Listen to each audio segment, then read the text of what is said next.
মাধ্যমিক পরীক্ষা শেষ, এখন রেজাল্টের অপেক্ষা। মাধ্যমিক পরীক্ষাতে কত নম্বর পেলে তোমরা পাস করবে, এই চিন্তাটা অনেকের মধ্যেই রয়েছে। প্রতিটি সাবজেক্টে কি পাস নাম্বার তুলতেই হবে? কোনো একটি সাবজেক্টে যদি কম নাম্বার পায় সেক্ষেত্রে সে কি ফেল বলে পরিগণিত হবে? কত নম্বর পেলে মাধ্যমিক পরীক্ষাতে কোন গ্রেড, কোন ডিভিশন, সমস্তটাই আজকের এই ছোট্ট ভিডিওটি থেকে তোমরা জানতে পারবে।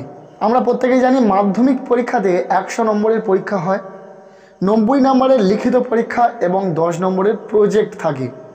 90 নম্বরের লিখিত পরীক্ষা এবং 10 নম্বরের প্রজেক্ট, এই দুটো মিলিয়েই 100 নম্বর থাকে এবং যেখানে তোমাদেরকে পেতে হবে পাস করার জন্য 25 নম্বর। হ্যাঁ, প্রতিটা সাবজেক্টের কথাই বলছি।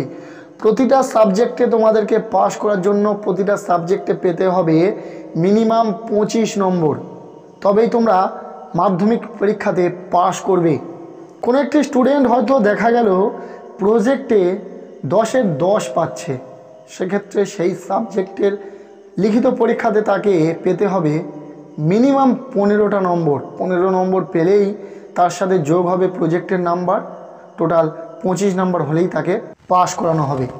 সেক্ষেত্রে তুমি যদি প্রজেক্টে 9 নম্বর পাও, সেক্ষেত্রে সেই সাবজেক্টের লিখিত পরীক্ষাতে তোমাদেরকে 16 নম্বর পেতে হবে। টোটাল 25 নম্বর তোমাকে সেই সাবজেক্টে রাখতেই হবে, তবে তুমি পাস করবে। মাধ্যমিক পরীক্ষাতে 5 নাম্বার ঠিক এইভাবেই ক্যালকুলেট করা হয়। আর স্কুলের হাতে থাকে প্রজেক্টের নাম্বার, সেক্ষেত্রে স্কুল চায় তাদের প্রত্যেকটা স্টুডেন্ট যাতে প্রজেক্টে ফুল মার্কস পায়, সেই জন্য তারা কিন্তু প্রজেক্টে তাদেরকে 10-এর 10 দিয়ে দেয়, অথবা 9 তো অবশ্যই দেয়। কিন্তু দেখে থাকবে বেশিরভাগ স্টুডেন্ট কিন্তু 10-এর 10ই পায়। সেক্ষেত্রে বাকি থাকলো মাত্র 15 নম্বর। তোমরা প্রতিটা সাবজেক্টে যদি 15 নম্বর করে তুলতে পারো, তাহলে কিন্তু তোমরা পাস করে যাবে মাধ্যমিক পরীক্ষাতে।